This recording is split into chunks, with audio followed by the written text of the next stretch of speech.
Hello everyone, मेरा नाम निष्ठा बंसल है। I am a final year MBBS student at AIIMS Bhopal.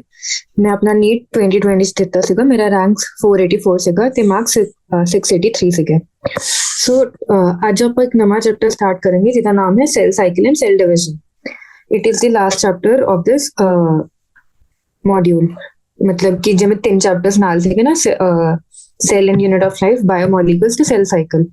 ਤਾਂ ਹੁਣ ਆਪਾਂ ਐਂਡ 'ਚ ਪੜਾਂਗੇ। ਸਭ ਤੋਂ ਪਹਿਲਾਂ ਆਪਾਂ ਨੇ ਪੜਿਆ ਕਿ ਸੈਲ ਦਾ ਸਟਰਕਚਰ ਕੀ ਹੈ ਤੇ ਉਹਦੇ ਅੰਦਰ ਕੀ ਉਹਦਾ ਸਾਈਟੋਪਲਾਜ਼ਮ ਹੈ, ਨਿਊਕਲੀਅਸ ਹੈ ਤੇ ਉਹਨਾਂ ਦੇ ਫਿਰ ਸਟਰਕਚਰਸ ਪੜੇ ਤੇ ਆਪਾਂ ਨੇ ਟਾਈਪਸ ਆਫ ਸੈਲ ਪੜੇ ਤੇ ਉਹ ਬਿਲਡਿੰਗ ਬਲੌਕਸ ਕਿਵੇਂ ਬਣਦੇ ਨੇ ਇੱਕ ਆਰਗੈਨਿਜ਼ਮ ਦੇ।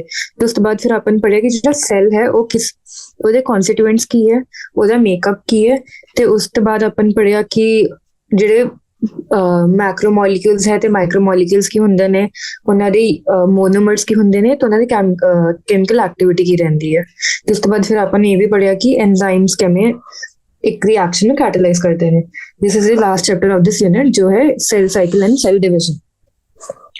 ਤਾਂ ਸਭ ਤੋਂ ਪਹਿਲਾਂ ਕੁਝ ਇੰਟਰੋਡਕਸ਼ਨ ਦਿੱਤੀ ਹੈ ਚੈਪਟਰ ਦੀ।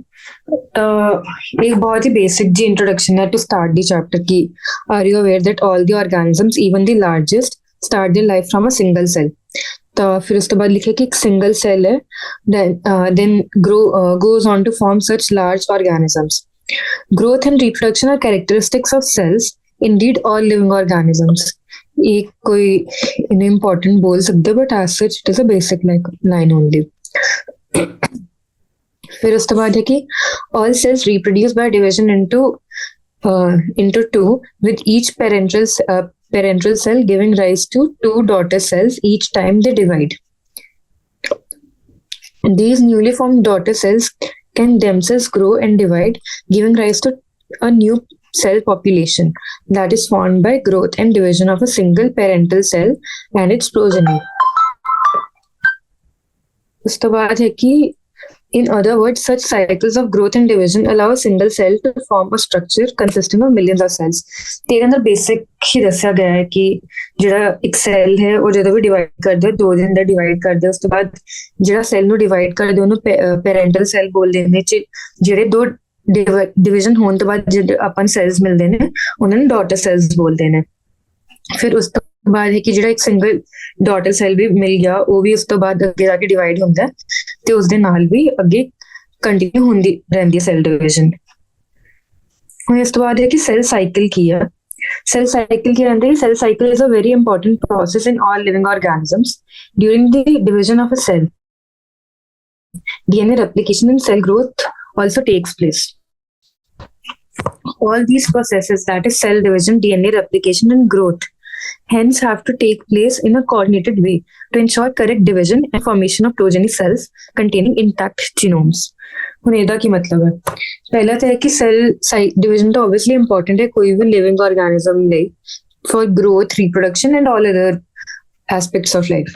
मतलब कोई भी अगर सपोज ਸੈਲ ਇੰਜਰੀ ਵੀ ਹੁੰਦੀ ਹੈ ਜਾਂ ਕੋਈ ਵੂਨ ਵੀ ਹੁੰਦੀ ਹੈ ਤਾਂ ਉਹਨੂੰ ਵੀ ਵੂਨ ਨੂੰ ਵੀ ਹੀਲ ਕਰਨ ਲਈ ਸੈਲ ਡਿਵੀਜ਼ਨ ਤਾਂ ਹੋਣੀ ਇੰਪੋਰਟੈਂਟ ਹੈ ਕਿ ਉਹਦੇ ਕੋਈ ਵੂੰਡ ਹੋਈ ਹੈ ਤਾਂ ਉਹਦੇ ਉੱਤੇ ਜਿਹੜੇ ਡੈਡ ਸੈਲਸ ਉਹਨੂੰ ਰਿਪਲੇਸ ਕਰਨ ਲਈ ਨਿਊ ਸੈਲਸ ਚਾਹੀਦੇ ਨਾ, ਉਹ ਕਿਵੇਂ ਆਉਣਗੇ? ਸੈਲ ਡਿਵੀਜ਼ਨ ਨਾਲ ਹੀ ਆਉਣਗੇ।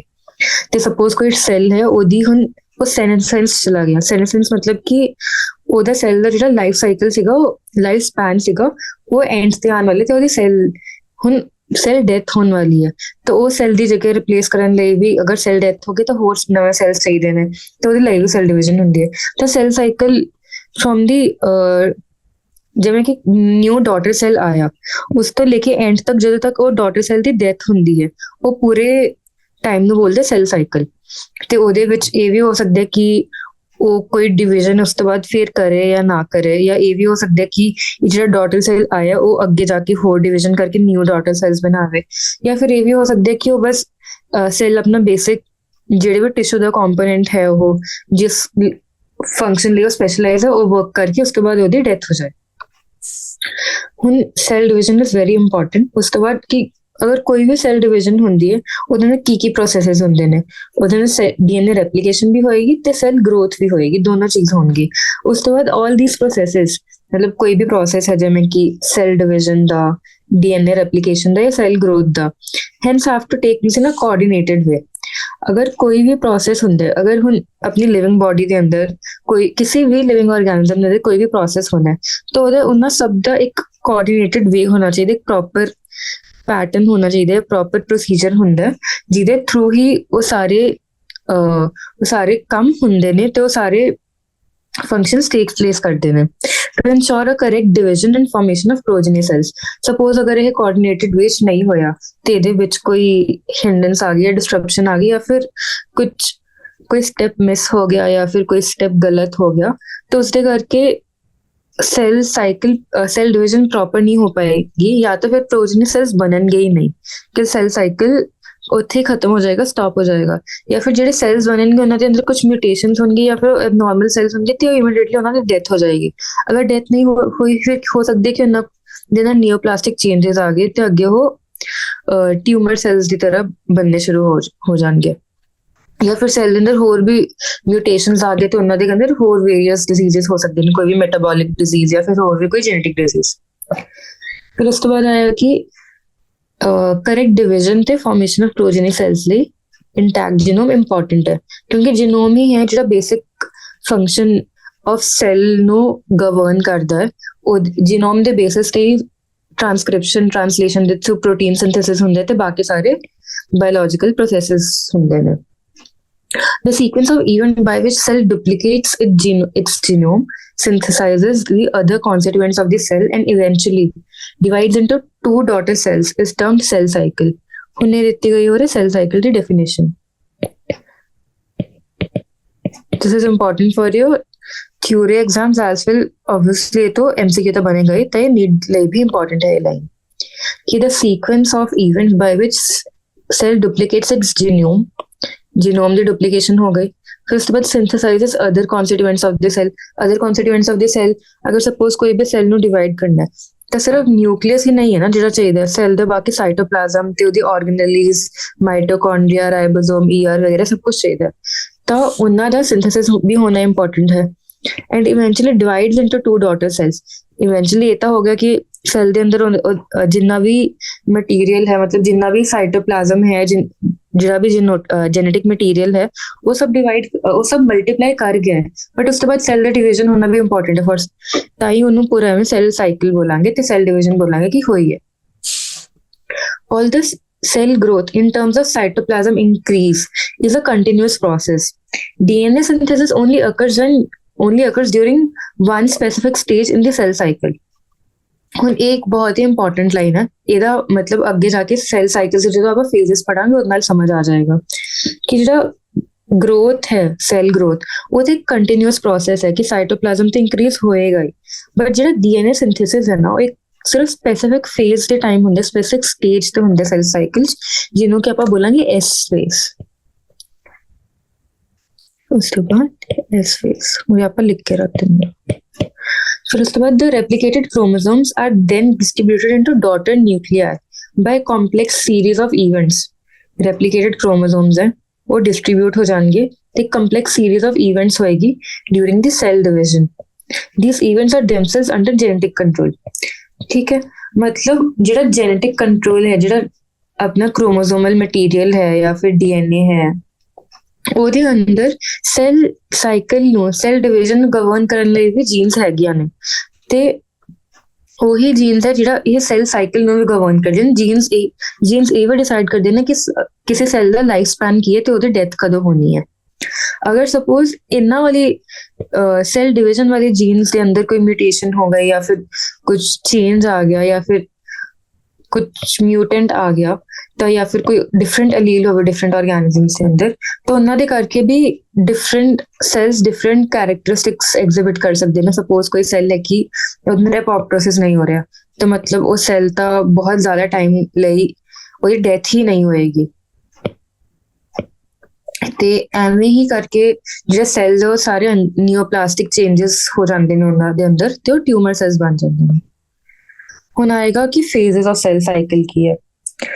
ਠੀਕ ਹੈ, ਫੇਜ਼ਸ ਆਫ ਸੈਲ ਸਾਈਕਲ ਚ ਕੀ ਹੁੰਦੇ ਕਿ ਟਿਪੀਕਲ ਯੂਕੈਰੀਓਟਿਕ ਸੈਲ ਸਾਈਕਲ ਹੁੰਦਾ ਹੈ, ਉਹ ਹਿਊਮਨ ਸੈਲਸ ਦੇ ਅੰਦਰ ਵੀ ਟਿਪੀਕਲ ਯੂਕੈਰੀਓਟਿਕ ਸੈਲ ਸਾਈਕਲ ਦੇਖਿਆ ਜਾਂਦਾ ਹੈ। ਤੇ these cells divide once approximately every 24 hours. ਕਿੰਨੇ ਚ ਡਿਵਾਈਡ ਕਰਦੇ ਨੇ? once approximately in every 24 hours. However, this duration of cell cycle can vary from organism to organism and also from cell type to cell type. मतलब organism to organism भी vary करेगा ਤੇ cell type to cell type ਵੀ vary ਕਰੇਗਾ। ਇਹ ਤਾਂ obvious ਹੈ। Suppose ਜਿਹੜੇ ਆਪਣੇ ਨਿਊਰੋਨਸ ਹੈ ਨਿਊਰੋਨਸ ਹੈ ਉਹ ਤਾਂ ਰੈਪਲੀਕੇਟ ਕਰਦੇ ਹੀ ਨਹੀਂ। ਜਦੋਂ ਐਮਬ੍ਰੀਓਨਿਕ ਡਿਵੈਲਪਮੈਂਟ ਹੋ ਗਈ, ਬੇਬੀ ਦਾ ਬਰਥ ਹੋ ਗਿਆ, ਕੁਝ ਟਾਈਮ ਤੱਕ ਅਰਾਊਂਡ ਮਤਲਬ 2 years ਤੱਕ ਬ੍ਰੇਨ ਦੀ ਡਿਵੈਲਪਮੈਂਟ ਹੋ ਜਾਂਦੀ ਹੈ। ਉਹਦੇ ਵਿੱਚ ਜਿਹੜੇ ਨਿਊਰੋਨਸ ਹੈ ਉਹ ਨਹੀਂ ਰੀਜਨਰੇਟ ਕਰਦੇ। ਉਹਨਾਂ ਦੇ ਜਿਹੜੇ ਪ੍ਰੋਸੈਸਿਸ ਹੁੰਦੇ ਨੇ ਡੈਂਡਰਾਈਟਸ ਤੇ ਉਹਨਾਂ ਦਾ ਐਕਸਨ, ਉਹਨਾਂ ਦੀ ਗਰੋਥ ਹੁੰਦੀ ਹੈ।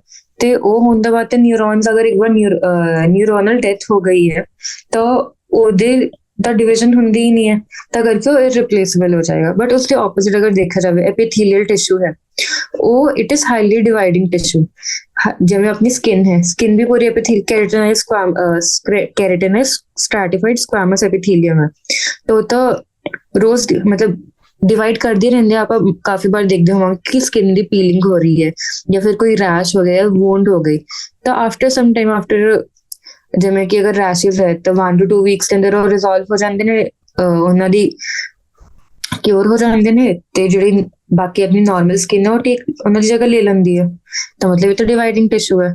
ਤੇ ਇਹ ਕਰਕੇ cell type to cell type ਦੇ ਉੱਤੇ ਵੀ ਵੇਰੀ ਕਰਦੇ ਕਿ ਉਹਨਾਂ ਦੀ ਸੈਲ ਸਾਈਕਲ ਦੀ ਡਿਊਰੇਸ਼ਨ ਕੀ ਹੈ ਤੇ ਕਦੋਂ ਡਿਵਾਈਡ ਕਰਨਗੇ ਤੇ ਉਹਨਾਂ ਦਾ ਡਿਊਰੇਸ਼ਨ ਦਾ ਮਤਲਬ ਡਿਊਰੇਸ਼ਨ ਲਾਈਫ ਸਪੈਨ ਕੀ ਹੈ ਤੇ ਡਿਊਰੇਸ਼ਨ ਆਫ ਡਿਵੀਜ਼ਨ ਕਿੰਨਾ ਟਾਈਮ ਲੱਗਦਾ ਉਹਨਾਂ ਨੂੰ ਡਿਵਾਈਡ ਕਰਨ ਦੇ। ਜਿਵੇਂ ਹੁਣ ਈਸਟ ਦੇਖੀਏ, ਈਸਟ ਨੂੰ ਤਾਂ 90 ਮਿੰਟਸ ਲੱਗਦੇ ਸਿਰਫ ਡਿਵਾਈਡ ਕਰਨ ਦੇ। ਤਾਂ ਹੁਣ ਜਿਹੜਾ ਸੈਲ ਸਾਈਕਲ ਹੈ 2 ਬੇਸਿਕ ਫੇਸਿਸ ਦੇ ਅੰਦਰ ਡਿਵਾਈਡਡ ਹੈ, ਇੰਟਰਫੇਸ ਤੇ ਐਮ ਫੇਸ ਵਿਚ ਇਜ਼ ਮਾਈਟੋਸਿਸ ਫੇਸ।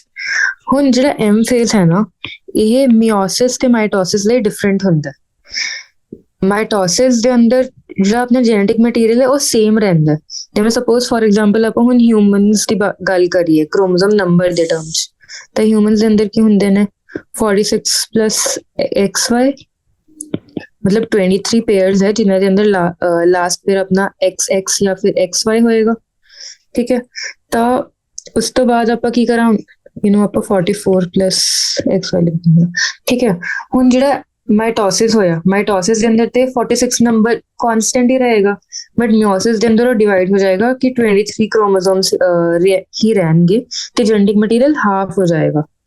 ਠੀਕ ਹੈ, ਤਾਂ ਇਸ ਕਰਕੇ ਜਿਹੜਾ ਐਮ ਫੇਸ ਹੈ ਨਾ ਉਹ ਮਾਈਟੋਸਿਸ ਤੇ ਮਿਓਸਿਸ ਦੇ ਅੰਦਰ ਥੋੜਾ ਡਿਫਰੈਂਟ ਹੁੰਦਾ। ਆਪਾਂ ਪਹਿਲਾਂ ਹੁਣ ਜਨਰਲ ਥੋੜਾ ਐਮ ਫੇਸ ਦੇ ਬਾਰੇ ਪੜਾਂਗੇ ਤੇ ਉਸ ਤੋਂ ਬਾਅਦ ਇੰਟਰਫੇਸ ਦੇ ਬਾਰੇ ਪੜਾਂਗੇ ਕਿ ਇੰਟਰਫੇਸ ਦੇ ਅੰਦਰ ਕੀ ਹੁੰਦਾ। ਹੁਣ ਕੁਝ ਹੋਰ ਟਰਮਸ ਵੀ ਨੇ। ਜਿਹੜਾ ਆਪਣਾ ਇੰਟਰਫੇਸ ਹੈ ਨਾ, ਇੰਟਰਫੇਸ ਦੇ ਕਾਫੀ ਸਾਰੇ ਡਿਫਰੈਂਟ ਨੇਮਸ ਨੇ ਤੇ ਕੁਐਸਚਨ ਦੇ ਅੰਦਰ ਕਦੇ-ਕਦੇ ਉਹ ਡਿਫਰੈਂਟ ਨੇਮਸ ਵੀ ਆ ਜਾਂਦੇ ਨੇ ਜਿਨ੍ਹਾਂ ਨਾਲ ਆਪਾਂ ਕਨਫਿਊਜ਼ ਹੋ ਸਕਦੇ ਹਾਂ। ਤੇ ਜਿਹੜਾ ਇੰਟਰਫੇਸ ਹੈ it is also called resting phase, most active phase, growth phase ਤੇ preparatory phase। resting phase ਤਾਂ ਇਸ ਲਈ ਬੋਲਤਾ ਕਿ ਸੈਲ ਇਸ ਟਾਈਮ ਤੇ ਮਤਲਬ ਐਸੇ ਚ ਆਪਾਂ ਨੂੰ ਕੋਈ ਕ੍ਰੋਮੋਸੋਮਲ ਡਿਵੀਜ਼ਨ ਜਾਂ ਫਿਰ ਐਵੇਂ ਐਕਚੁਅਲ ਸਾਈਟੋਪਲਾਜ਼ਮਿਕ ਡਿਵੀਜ਼ਨ ਨਹੀਂ ਦਿਖਦੀ ਹੈ। ਬਟ ਇਹ resting phase ਇਹਨੂੰ ਬੋਲਣਾ ਥੋੜਾ ਆਇਰੋਨਿਕਲ ਹੋ ਜਾਏਗਾ ਕਿਉਂਕਿ it is also called most active face. Most active face ਕਿਉਂ? ਕਿਉਂਕਿ ਇੰਟਰਫੇਸ ਹੀ ਇਹ ਚੀਜ਼ ਦੇ ਅੰਦਰ ਪੂਰਾ ਸਾਈਟੋਪਲਾਜ਼ਮਿਕ ਮਟੀਰੀਅਲ ਡੁਪਲੀਕੇਟ ਕਰਦੇ, ਰੈਪਲੀਕੇਟ ਕਰਦੇ ਤੇ ਉਹਦੀ ਅਮਾਊਂਟ ਡਬਲ ਹੋ ਜਾਂਦੀ ਹੈ ਫॉर ਸੈਲ ਡਿਵੀਜ਼ਨ, ਤੇ it is also called most active face. Since ਉਰੇ ਪੂਰੀ ਪ੍ਰੈਪਰੇਸ਼ਨ ਹੋ ਰਹੀ ਹੈ ਕਿ ਪ੍ਰੋਟੀਨ ਸਿੰਥੇਸਿਸ ਹੋ ਰਿਹਾ, ਲਿਪਿਡ ਸਿੰਥੇਸਿਸ ਹੋ ਰਿਹਾ, ਬਾਕੀ ਸਾਰੀ ਆਰਗੇਨੇਲਸ ਦੀ ਡਿਵੀਜ਼ਨ ਹੋ ਰਹੀ ਹੈ, ਤਾਂ ਇਹਨੂੰ ਪ੍ਰੈਪਰੇਟਰੀ ਫੇਸ ਵੀ ਬੋਲਾਂਗੇ।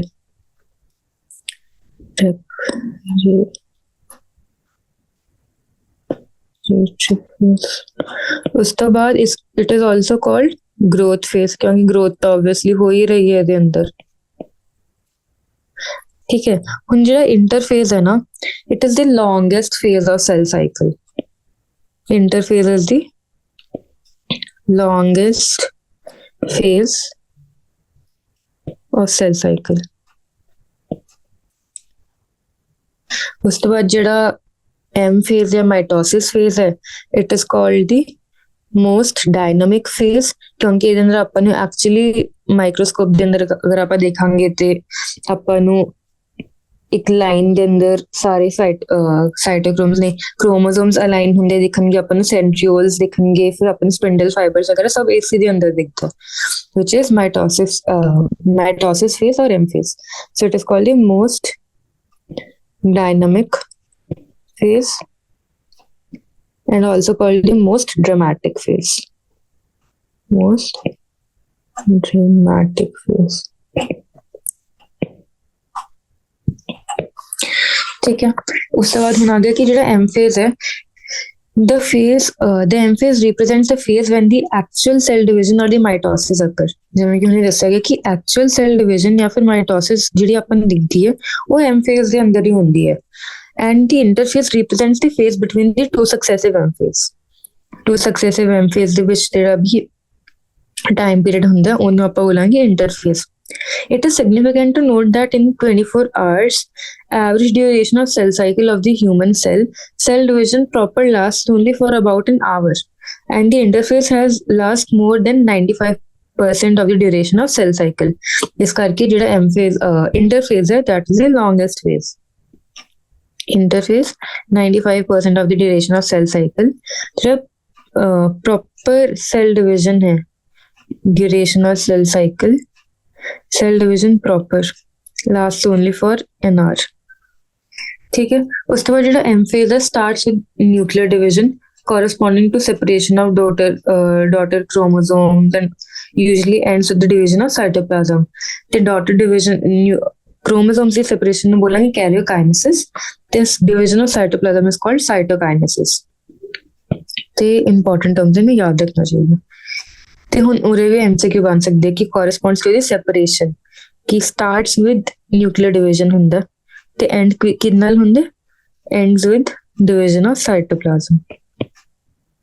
ਠੀਕ ਹੈ, ਹੁਣ ਉਰੇ ਦੱਸਿਆ ਗਿਆ ਕਿ ਜਿਹੜਾ interphase ਹੈ ਉਹਨੂੰ ਆਪਾਂ resting phase ਵੀ ਬੋਲਦੇ ਹਾਂ। Interphase also called the resting phase. It is the duration. It is the time during which the cell is preparing for the division by undergoing both cell growth and DNA replication. Cell growth भी होगी, DNA replication भी होगी, किਵੇਂ होएगी orderly manner ਚ। ठीक है, ਹੁਣ ਜਿਹੜਾ ਆਪਣਾ ਇਹ interphase ਹੈ ਉਹਨੂੰ ਅੱਗੇ 3 phases ਚ divide ਕੀਤਾ ਗਿਆ, G1, S phase and G2 phase. ਠੀਕ ਹੈ, ਹੁਣ ਆਪਾਂ ਇਹਨਾਂ ਦੇ ਬਾਰੇ ਪੜਾਂਗੇ। ਸਭ ਤੋਂ ਪਹਿਲਾਂ ਕੀ ਆ ਗਿਆ ਕਿ G1 phase ਕੀ ਹੈ।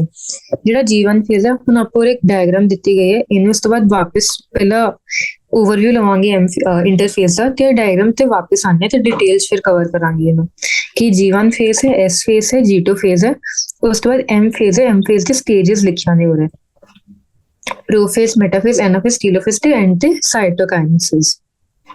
ਉਹਨੇ ਦਿਖਾਇਆ ਕਿ ਜਿਹੜਾ ਸਾਈਟੋਕਾਈਨੇਸਿਸ ਹੈ ਉਹ M phase ਦਾ ਹੀ ਪਾਰਟ ਹੈ ਤੇ ਇਸ ਨਾਲ ਕਨਫਿਊਜ਼ ਨਹੀਂ ਹੋਣਾ ਹੈ ਕਿ ਸਾਈਟੋਕਾਈਨੇਸਿਸ ਇਜ਼ ਅ ਡਿਫਰੈਂਟ ਸਟੇਜ ਜਾਂ ਡਿਫਰੈਂਟ ਫੇਜ਼।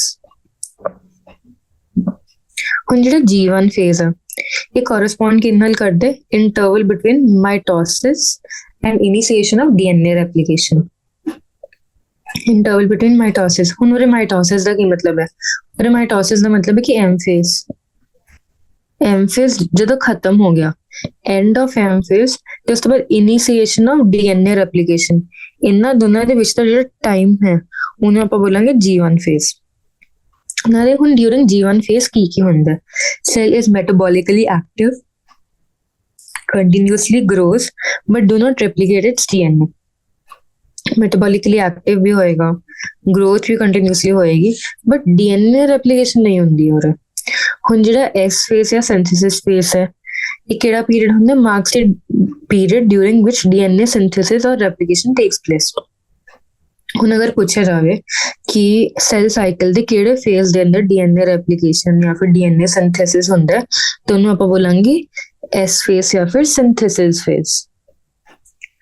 ਫਿਰ ਉਸ ਤੋਂ ਬਾਅਦ ਆਏਗਾ during this time the amount of DNA per cell doubles, कि DNA per cell की होएगा डबल हो जाएगा। If the initial amount of DNA is denoted as 2C, then it increases to 4C। ਹੁਣ ਦੇਖੋ ਪੂਰੇ ਚੈਪਟਰ ਚ ਅੱਗੇ ਜਦੋਂ ਆਪਾਂ ਸੈਲ ਸਾਈਕਲ ਤੇ ਡਿਵੀਜ਼ਨ ਡਿਟੇਲ ਚ ਇਹਨਾਂ ਦੇ ਫੇਸਿਸ ਪੜਾਂਗੇ ਤੇ ਜਦੋਂ ਜੈਨੇਟਿਕ ਮਟੀਰੀਅਲ ਦਾ ਡਿਵੀਜ਼ਨ ਜਾਂ ਡੁਪਲੀਕੇਸ਼ਨ ਹੋਏਗੀ ਆਪਾਂ ਹਮੇਸ਼ਾ ਇਹ ਮਤਲਬ ਟਰਮੀਨੋਲੋਜੀ ਜਾਂ ਫਿਰ ਇੱਕ ਐਬਰੀਵੀਏਸ਼ਨ ਯੂਜ਼ ਕਰਾਂਗੇ C ਜਾਂ ਫਿਰ 2C। ਹੁਣ ਉਰੇ सी जिवें क्रोमोसोम हो गया ना, या फिर क्रोमैटिड या फिर जेनेटिक मटीरियल, तो अगर अकेला कल्ला सी लिखिया जिवें 1C, तो ਇਹਦਾ मतलब है कि ਇਹਦਾ half of the normal genetic material मतलब डिप्लॉयड नहीं है, ठीक है। ਜਦੋਂ ਆਪਾਂ 2C ਲਿਖਾਂਗੇ ਤੇ मतलब डिप्लॉयड है। फिर उस तो बाद जो 4C हो गया मतलब उसका भी डबल हो गया, तो जेनेटिक मटीरियल नॉर्मली अगर 2C ਹੁੰਦਾ ਤਾਂ ਫਿਰ जो ਸੈਲ ਡਿਵੀਜ਼ਨ ਹੋ ਗਈ S ਫੇਸ ਹੋ ਗਿਆ ਜਾਂ S ਫੇਸ ਦੇ ਅੰਦਰ ਆਪਾਂ ਕੀ ਬੋਲਾਂਗੇ, ਜਿਹੜਾ जेनेटिक मटीरियल है वो डबल होके 4C हो गया है। However, there is no increase in chromosome number, ठीक है, there is no increase in chromosome number। ਹੁਣ ਐਵੇਂ ਕਿਉਂ ਬੋਲੇਗਾ क्रोमोसोम नंबर ਦੇ ਅੰਦਰ ਇੰਕਰੀਜ਼ ਨਹੀਂ ਹੈ? ਜਦੋਂ ਵੀ ਆਪਣਾ ਸੈਲ ਇੰਟਰਫੇਸ ਦੇ ਅੰਦਰ ਹੁੰਦਾ ਹੈ ਨਾ, ਉਦੋਂ ਕ੍ਰੋਮੈਟਿਡ ਮਟੀਰੀਅਲ ਜਿੰਨਾ ਵੀ ਹੁੰਦਾ ਕ੍ਰੋਮੋਸੋਮ ਮਟੀਰੀਅਲ ਜੈਨੇਟਿਕ ਮਟੀਰੀਅਲ ਹੈ ਉਹ ਸਾਰਾ ਕੰਡੈਂਸਡ ਹੈ, ਉਹ ਡੀਕੰਡੈਂਸਡ ਫਾਰਮ ਚ ਹੁੰਦੇ ਤੇ ਉਹ ਐਵੇਂ ਥ੍ਰੈਡਸ ਦੀ ਫਾਰਮ ਦੇ ਅੰਦਰ ਹੁੰਦੇ ਜਿਹੜੇ ਇੱਕ ਦੂਜੇ ਦੇ ਉੱਪਰ ਇੰਟੈਂਗਲਡ ਹੁੰਦੀਆਂ ਨੇ, ਤੇ ਇਹਦੇ ਅੰਦਰ ਹੀ ਜਿਹੜਾ ਜੈਨੇਟਿਕ ਮਟੀਰੀਅਲ ਡਬਲ ਹੋ ਜਾਂਦਾ ਹੈ। ਤਾਂ ਇਸ ਕਰਕੇ ਆਪਾਂ ਇਹ ਨਹੀਂ ਬੋਲ ਸਕਦੇ ਕ੍ਰੋਮੋਸੋਮ ਨੰਬਰ ਡਬਲ ਹੋ ਗਿਆ, ਬਟ ਆਪਾਂ ਇਹ ਜ਼ਰੂਰ ਬੋਲਦੇ ਆ ਕਿ ਜਿਹੜਾ जेनेटिक मटीरियल है वो डबल हो गया। उन्हें हमेशा याद रखनी है number of chromosome is always counted bye counting the number of centromeres, ठीक है। और मेंशन भी कर देनी है मैं कि number of chromosomes is counted bye counting the number of centromeres, ठीक है। अगर सपोज बोले क्रोमोसोम नंबर डबल हो गया तो मतलब नंबर ऑफ सेंट्रोमियर्स भी डबल हो गए हैं। However, there is no increase in the chromosome number. If the cell has diploid or 2n number of chromosomes at G1 stage, even after S phase, the chromosome number remains the same, that is 2n. अगर G1 ਦੇ ਅੰਦਰ 2n ਹੈ deployed ਹੈ ਤਾਂ S phase ਦੇ ਅੰਦਰ ਵੀ 2n ਹੀ ਰਹਿਣਗੇ, ਇਸ ਤੋਂ ਬਾਅਦ ਵੀ 2n ਰਹਿਣਗੇ। ਹੁਣ ਇੱਕ ਐਨੂਅਲ ਸੈੱਲ ਹੈ, ਉਹਦੇ ਅੰਦਰ ਡਿਊਰਿੰਗ S ਫੇਜ਼ ਦੇ ਅੰਦਰ ਕੀ ਹੁੰਦਾ ਕਿ DNA replication begins in the nucleus and the central duplication in the cytoplasm। ਹੁਣ ਇੱਕ ਇੰਪੋਰਟੈਂਟ ਹੈ, ਜਿਵੇਂ ਹੁਣ ਪਲਾਂਟ ਸੈਲਸ ਦੇ ਅੰਦਰ ਆਪਾਂ ਨੇ ਪੜ੍ਹਿਆ ਸੀ ਪਹਿਲੇ ਚੈਪਟਰ ਦੇ ਅੰਦਰ ਸੈਲ ਦੇ ਯੂਨਿਟ ਆਫ ਲਾਈਫ, ਕਿ ਜਿਹੜਾ ਸੈਂਟਰੋਇਲ ਹੈ ਉਹ ਆਰਗੇਨਲੀ ਐਕਸਕਲੂਸਿਵਲੀ ਐਨੀਮਲਸ ਦੇ ਅੰਦਰ ਹੀ ਪ੍ਰੈਜ਼ੈਂਟ ਹੁੰਦੀ ਹੈ and it helps during cell division. ਇਹਦਾ ਰੋਲ ਹੀ ਹੁੰਦਾ ਕਿ ਸਪਿੰਡਲ ਫਾਈਬਰਸ ਬਣਾਉਣਾ ਸੈਲ ਡਿਵੀਜ਼ਨ ਦੇ ਟਾਈਮ ਤੇ, ਠੀਕ ਹੈ। ਤਾਂ ਇਸ ਫੇਜ਼ ਦੇ ਅੰਦਰ DNA ਰੈਪਲੀਕੇਸ਼ਨ ਵੀ ਹੋਏਗੀ ਨਿਊਕਲੀਅਸ ਦੇ ਅੰਦਰ ਤੇ ਸੈਂਟਰੋਇਲ ਡੁਪਲੀਕੇਸ਼ਨ ਹੋਏਗੀ ਸਾਈਟੋਪਲਾਜ਼ਮ ਦੇ ਅੰਦਰ ਐਨੀਮਲ ਸੈਲਸ ਦੇ ਅੰਦਰ। ਤੇ ਹੁਣ G2 ਫੇਜ਼ ਆ ਗਿਆ। G2 ਫੇਜ਼ ਦਾ ਕੰਮ ਕੀ ਹੈ ਕਿ ਪ੍ਰੋਟੀਨ ਸਿੰਥੇਸਿਸ ਹੋਏਗਾ, ਉਸ ਤੋਂ ਬਾਅਦ preparation of mitosis while cell growth continues। Protein synthesis ਹੈ ਤੇ ਪ੍ਰਿਪਰੇਸ਼ਨ ਹੋਏਗੀ ਤੇ ਸੈਲ ਗਰੋਥ ਕੰਟੀਨਿਊ ਹੋਏਗੀ। ਹੁਣ ਸਾਈਡ ਤੇ ਕੁਐਸਚਨ ਲਿਖਿਆ ਕਿ how do plants and animals continue to grow all their life? Do all the cells in the plant divide at all times? Do you think all the cells continue to divide in all plants and animals? Can you tell the एक एक करके ना questions approach करते हैं। पहला question है कि do they continue to grow all their lives? ਹੁਣ ਇਹਦੇ ਅੰਦਰ ਵੇਰੀਅਸ ਆਂਸਰਸ ਦੇ ਸਕਦੇ ਆ ਅਗਰ on the basis of the definition of growth, ਜਿਹੜਾ ਚੈਪਟਰ 1 ਦੇ ਅੰਦਰ ਦਿੱਤੀ ਗਈ ਹੈ ਕਿ ਗਰੋਥ ਨੂੰ ਕੀ ਬੋਲਾਂਗੇ, ਇੰਕਰੀਜ਼ ਇਨ ਸੈਲਸ ਨੰਬਰ ਤੇ ਸੈਲ ਸਾਈਜ਼ ਜਾਂ ਫਿਰ ਸੈਲ ਮਾਸ ਤੋਂ ਡਿਪੈਂਡ ਕਰੇਗਾ। ਕੁਝ ਸੈਲਸ ਤਾਂ ਹਮੇਸ਼ਾ ਡਿਵੀਜ਼ਨ ਦੇ ਫੇਜ਼ ਦੇ ਅੰਦਰ ਹੁੰਦੇ ਆ, ਕੁਝ ਸੈਲਸ ਡਿਵੀਜ਼ਨ ਦੇ ਫੇਜ਼ ਦੇ ਅੰਦਰ ਮਤਲਬ ਅਰੈਸਟ ਹੁੰਦੇ ਨੇ, ਡਿਵੀਜ਼ਨ ਹੋ ਹੀ ਨਹੀਂ ਸਕਦੀ ਉਹਨਾਂ ਦੇ ਅੰਦਰ। ਤੇ ਕੁਝ ਸੈਲਸ ਉਦੋਂ ਹੀ ਡਿਵਾਈਡ ਹੁੰਦੇ ਨੇ ਜਦੋਂ ਕੋਈ ਇੰਜਰੀ ਹੋ ਜਾਂਦੀ ਹੈ, ਸੈਲ ਨੂੰ ਰਿਪਲੇਸ ਕਰਨਾ ਹੁੰਦਾ ਜੋ ਉਹਦਾ ਫੰਕਸ਼ਨ ਡਿਟੀਓਰੇਟ ਹੋ ਗਿਆ। ਤਾਂ ਪਲਾਂਟਸ ਤਾਂ ਆਪਾਂ ਸਟਿਲ ਬੋਲ ਦਿੰਦੇ ਕਿ ਹਾਈਟ ਦੇ ਅੰਦਰ ਗਰੋ ਹੋ ਰਿਹਾ ਤਾਂ ਗਰੋ ਹੀ ਹੋ ਰਿਹਾ ਪਲਾਂਟਸ, ਬਟ ਐਨੀਮਲਸ ਦੀ ਲਈ ਆਪਾਂ ਹਮੇਸ਼ਾ ਨਹੀਂ ਬੋਲ ਸਕਦੇ ਕਿ ਗਰੋ ਹੋ ਰਹੇ ਹੈ। But obviously growth is a dynamic process, ਤਾਂ ਇਹ ਹੈ ਕਿ at a given time a lot of cells divide but ਸਾਰੇ ਨਹੀਂ। Do all the cells in a plant divide at all times? Obviously no. First one, do we think all the cells continue to divide in all plants and animals? नहीं, all the cells नहीं divide करते। अपने हुनी पढ़िया से ਜਿਹੜੇ ਨਿਊਰੋਨਸ ਹੈ ਉਹਨਾਂ ਦੀ ਡਿਵੀਜ਼ਨ ਕੈਪੇਬਿਲਿਟੀ 0 ਹੋ ਜਾਂਦੀ ਹੈ ਤੇ ਉਸ ਤੋਂ ਬਾਅਦ ਜਿਹੜੇ ਐਪੀਥੀਲੀਅਲ ਸੈਲਸ ਹੈ ਉਹ ਮੋਸਟ ਡਿਵਾਈਡਿੰਗ ਨੇਚਰ ਰਹਿੰਦਾ ਉਹਨਾਂ ਦਾ, ਤੇ ਉਸ ਤੋਂ ਬਾਅਦ ਸਕੈਲਟਲ ਮਸਲ ਤੇ ਕਨੈਕਟਿਵ ਟਿਸ਼ੂ ਆ ਜਾਏਗਾ। ਦੋ ਸਕੈਲਟਲ ਮਸਲ ਦਾ ਮਤਲਬ ਨਿਊਰੋਨਸ, ਫਿਰ ਸਕੈਲਟਲ ਮਸਲਸ, ਕਨੈਕਟਿਵ ਤੇ ਐਪੀਥੀਲੀਅਲ, ਐਵੇਂ ਆਉਂਦਾ ਆਰਡਰ। ਫਿਰ ਉਸ ਤੋਂ ਬਾਅਦ ਆ ਜਾਏਗਾ ਕਿ can you tell the name and the location of the tissue having cells that divide all their life in higher plants? ਇਹਦਾ ਹੁਣ ਆਂਸਰ ਤੁਸੀਂ ਲੱਭਣਾ ਚਾਹੀਦਾ ਤੁਹਾਨੂੰ ਕਿ ਇਹਦਾ ਆਂਸਰ ਕੀ ਹੈ। ਜਿਵੇਂ ਕਿ ਅਗਰ ਮੋਸਟਲੀ ਦੇਖੀ ਜਾਏ ਕਿ ਇਹ ਜਿਹੜਾ ਟਿਸ਼ੂ ਜਿਹੜਾ ਪੂਰਾ ਟਾਈਮ ਡਿਵਾਈਡ ਕਰਦਾ, ਤਾਂ ਆਪਾਂ ਬੋਲ ਸਕਦੇ ਜਿਹੜੇ ਵੀ ਆਊਟਰ ਕਵਰਿੰਗ ਦੇ ਅੰਦਰ ਸੈਲਸ ਹੈ, ਜਾਂ ਫਿਰ ਜਿਵੇਂ ਸਪੋਜ਼ ਪਲਾਂਟ ਹੈ ਉਹਦੇ ਲੀਵਸ ਤਾਂ ਆਪਾਂ ਬਾਰ-ਬਾਰ ਪੜ੍ਹਦੇ ਹਾਂ ਕਿ ਕਿਸੇ ਵੀ ਆਟਮ ਸੀਜ਼ਨ ਦੇ ਅੰਦਰ ਉਹ ਫਾਲ ਕਰ ਜਾਂਦੇ ਨੇ ਤੇ ਸਪ੍ਰਿੰਗ ਦਾ ਰੀਗਰੋਥ ਹੁੰਦਾ, ਤਾਂ ਜਿਹੜੇ ਪਲਾਂਟਸ ਦੇ ਉੱਤੇ ਟਿਪਸ ਤੇ ਟੈਂਡਰਲਸ ਵਗੈਰਾ ਹੁੰਦੇ ਨੇ ਉਹ ਪੂਰਾ ਟਾਈਮ ਗਰੋ ਕਰਦੇ ਹੀ ਰਹਿੰਦੇ ਨੇ। ਤੇ ਸਪੈਸਿਫਿਕ ਸੈਲ ਦਾ ਟਾਈਪ ਉਹ ਤੁਸੀਂ ਲੱਭ ਲੈਣਾ। ਫਿਰ ਅੰਦਰ do animals have similar meristematic tissue?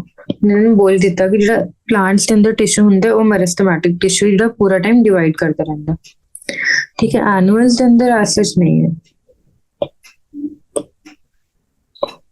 ਜਿਵੇਂ ਹੁਣ ਲਿਵਰ ਹੈ, ਲਿਵਰ ਲਈ ਬਹੁਤ ਫੇਮਸਲੀ ਬੋਲਦੇ ਆ ਕਿ liver is regenerative and can regenerate whenever all throughout the life. ਤਾਂ ਇਹ ਉਹੀ ਹੈ ਕਿ ਲਿਵਰ ਪੂਰਾ ਟਾਈਮ ਗਰੋਥ ਦੇ ਫੇਜ਼ ਦੇ ਅੰਦਰ ਨਹੀਂ ਰਹਿੰਦਾ। ਜੇ ਸੈਲ ਇੰਜਰੀ ਹੁੰਦੀ ਹੈ, ਫਿਰ ਸੈਲ ਡੈਥ ਹੁੰਦੀ ਹੈ, ਉਦੋਂ ਸੈਲਸ ਨੂੰ ਰਿਪਲੇਸ ਕਰਨ ਲਈ ਲਿਵਰ ਦੇ ਅੰਦਰ ਸੈਲ ਡਿਵੀਜ਼ਨ ਟੇਕ ਪਲੇਸ ਹੁੰਦੀ ਹੈ।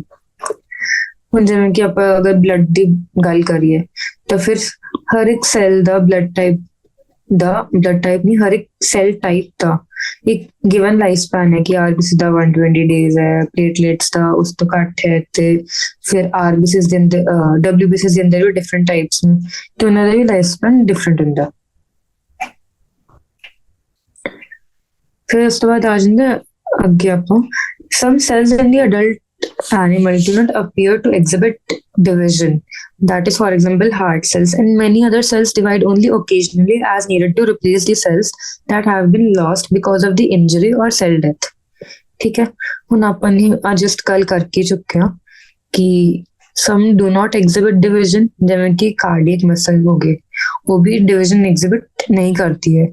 ਤਾਂ ਹੀ ਕਰਕੇ ਆਪਾਂ ਬੋਲ ਰਹੇ ਕਿ ਅਗਰ ਸਪੋਜ਼ ਕਿਸੇ ਪੇਸ਼ੈਂਟ ਨੂੰ MI ਜਾਂ ਫਿਰ MI also which is also called heart attack ਉਹ ਹੋ ਗਿਆ ਤੇ ਉੱਥੇ ਸੈਲ ਦੀ ਡੈਥ ਹੋ ਗਈ, ਤਾਂ ਅਗਰ ਆਪਣੀ ਕਾਰਡੀਅਕ ਮਸਲ ਡਿਵਾਈਡ ਕਰਦੀ ਹੁੰਦੀ, ਡਿਵੀਜ਼ਨ ਹੁੰਦੀ, ਤਾਂ ਜਿਹੜਾ ਜਿੰਨਾ ਵੀ ਨੈਕਰੋਟਿਕ ਟਿਸ਼ੂ ਹੈ ਉਹ ਸਾਰਾ ਰਿਪਲੇਸ ਹੋ ਸਕਦਾ ਸੀ, ਬਟ ਉਹ ਨਹੀਂ ਹੁੰਦਾ ਕਿਉਂਕਿ cardiac muscle does not divide and many other cells divide only occasionally as needed to replace the cells that have been lost because of injury and cell death. Replace the cells that have been lost because of injury and cell death. These cells do not divide further, exit G1 phase to enter an inactive stage called quiescent stage.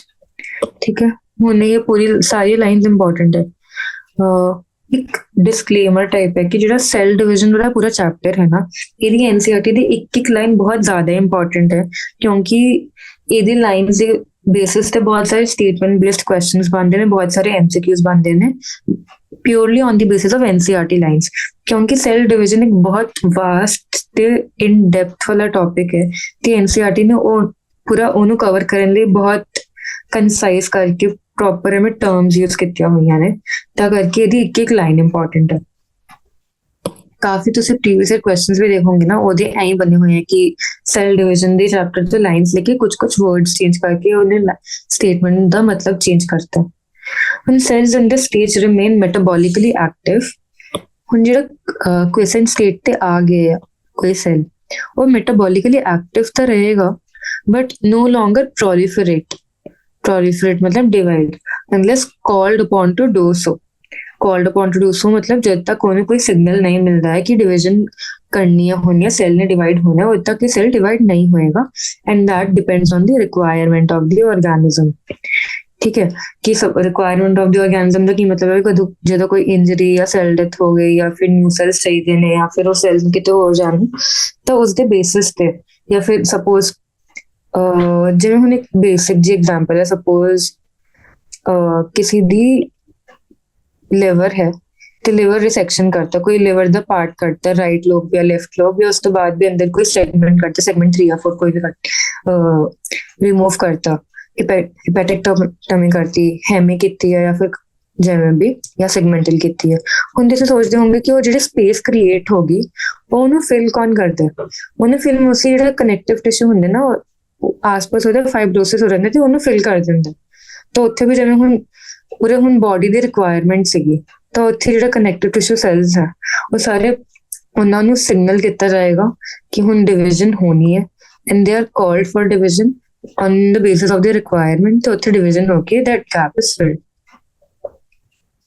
ਹੁਣ ਆਏਗਾ कि in animals mitotic cell division is only seen in diploid somatic cells। ठीक है, ਉਸ ਤੋਂ ਬਾਅਦ however there are few exceptions to this where haploid cells divide by mitosis, for example male honeybees। ਹੁਣ ਜਿਹੜੇ animals ਹੈ ਨਾ ਉਹਦੇ ਨਾਲ diploid cells ਦੇ ਅੰਦਰ mostly ਕੀ ਹੁੰਦੀ ਹੈ?